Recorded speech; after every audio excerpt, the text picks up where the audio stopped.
Today we're simplifying the kit of Jane. This is a shorter version of my full how to play guide, and we'll cover the buffs Jane received in version 3.1. Jane is an S-rank physical anomaly agent. She deals damage by filling the anomaly gauge to trigger assault. This deals 1 instance of anomaly damage and applies flinch for 10 seconds, which increases enemy daze. Jane's core passive applies the nod state to enemies, which can cause any assault damage to crit, and the flinch state will last for 5 seconds longer. Jane's critical assaults have their own set 40% crit rate and 50% crit damage.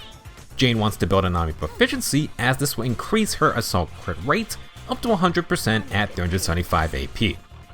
As part of the buffs, Jane's potential awakening passive grants plus 30% crit damage to the critical assaults. The catch is that this only applies to assaults Jane triggers directly. Other instances of assault damage from allies and from interactions like the physical vortex will only get the standard 50%. From her additional ability, Jane needs an anomaly agent or a PubSec agent. Jane gains additional anomaly build-up rate, which means faster anomaly triggers and thus more damage. Jane's main combat mechanic revolves around gaining passion stream from attacking, doing perfect dodges, or using her defensive assist. When the bar is full, Jane enters the passion state. While in passion state, Jane gains new moves and gains more anomaly build-up rate. She also gets an attack buff based on her anomaly proficiency, up to 600 attack with 420 AP. Jane wants to stay in passion state most of the fight, but every attack she lands will consume passion stream. If she runs out, she needs to refill the gauge. Let's cover Jane's regular moveset first. She has a 6-part basic attack string that grants about 70% passion stream. Jane has 3 dodge chances instead of 2. Executing a perfect dodge will grant 20% passion stream. The dodge counter grants 25% passion stream and changes into Jane's 3rd basic. Jane's defensive assist plus follow-up grants about 70% passion stream. If you keep basic attacking, it will grant 100% with the 3rd, 4th, and 5th basics. Last, Jane's EX special costs 60 energy and grants 40% passion stream. Use it up close to get the full effect. Once in passion state, Jane gains a few new moves. Her passion dash attack is very good and shortcuts into her 4th basic. The passion EX special changes to a new onslaught version. It consumes about 20% passion stream and builds a ton of anomaly. Entering passion state grants 1 use of Salchow jump, represented by the dot on Jane's UI. Hold basic attack to start spinning and regain about 50% passion stream. If you release the button early, Jane can trigger a perfect dodge if you do it right before getting hit, and she will gain even more passion in return. Jane's passion defensive assist and dodge counter both restore passion stream before consuming some of it for their counterattacks. Both of these moves still have a net gain of passion though, so use them often. Jane's chain attack and ultimate fully refresh passion state along with Salchow jump's use. They will consume 35% passion after, but these are big anomaly building moves. Jane's EX special, chain attack, and ultimate will not trigger assault until the end of their animations. If you're close to an assault trigger, you can just basic attack or use Salchow jump, then follow up with these big anomaly building moves. If you're far away from triggering assault, for example after a chain attack, you can use Jane's EX special first, then use basics or Salchow jump to fill the rest of the gauge. Maybe use ultimate after to try and get a second assault. If you want to stay in passion state for longer, you gotta find openings to use Salchow jump, trying to get the perfect dodge timings for the bonus passion stream. While spinning, you can perfect assist out and Jane will always trigger the perfect dodge. It's a very nifty move. Good info to know is that Jane can cause crits for physical blooms, Alice's polarity assault, and the physical vortex.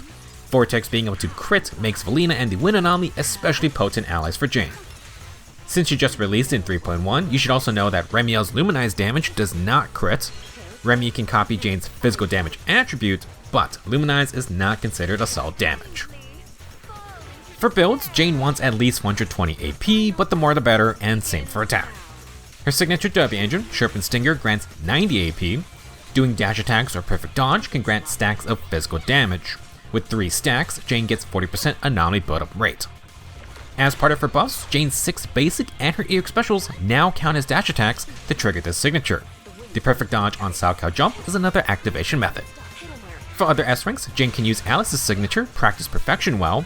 Yunagi's Time Weaver is generally decent, but anything that grants AP, attack, or build-up rate is fine as well.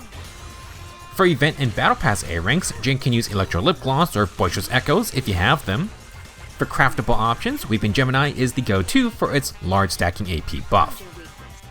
For Drive Disc main stats, Jane can use Anomaly Proficiency Partition 4, Physical Damage Partition 5, and Anomaly Mastery Partition 6. For 4-piece sets, Fang Metal is made for physical Anomaly agents. After the first assault, the next assault buildup will get bonus damage for 12 seconds. For 2-piece sets, you can use one of the 3 8-piece sets. If they have better substats, you can also use the 10% attack 2-piece sets, 2-piece buff for Electro, or maybe even 2-piece Faith and Melody. Jane can go in the standard double Anomaly Disorder teams, the new Vortex teams with Felina, or Remiel's triple Anomaly teams. Vortex being able to crit and not removing Windswept will give Jane incredible synergy with Felina. For Anomaly supports, the 2 best are Yuzuha and Remiel. Yuzuha is physical, so she gives extra build-up naturally, along with her great attack and Anomaly damage buffs. Remiel also grants attack and Anomaly damage buffs, but she's also dealing damage thanks to Luminize. Between Yuzuha and Remiel, you can slot in any other Anomaly agents to make a team. Besides Felina, Jane likes the other off-field Anomaly agents, Bernice and Vivian. You can use more on-field Anomaly agents like Grace, Miyabi, Yanagi, etc. Now, for a pure physical Anomaly team, you can actually try Jane plus Alice. It's not the strongest, but an interesting team that can disorder off Alice's Polarity Assaults. For other supports, any team attack buffers would do. Astra, Zhao, Suna, or A-rank Lucy. Rina grants pen ratio and some attack buffs now. For a single Anomaly team, Jane can use Seth. Unfortunately, Seth will probably not outdo the double Anomaly team comps. For a stronger single Anomaly team, you can use Nangong. Jane's not going to get her additional ability, but between Nangong and Yuzuha's buffs, you can just brute force it. Jane is not super different from before, she got some nice changes, but part of her upgrades are due to her critical assault interactions with newer Anomaly mechanics. If you want to learn more about Jane, check out my full how to play guide. Thank you for watching, and I will see you in the next video.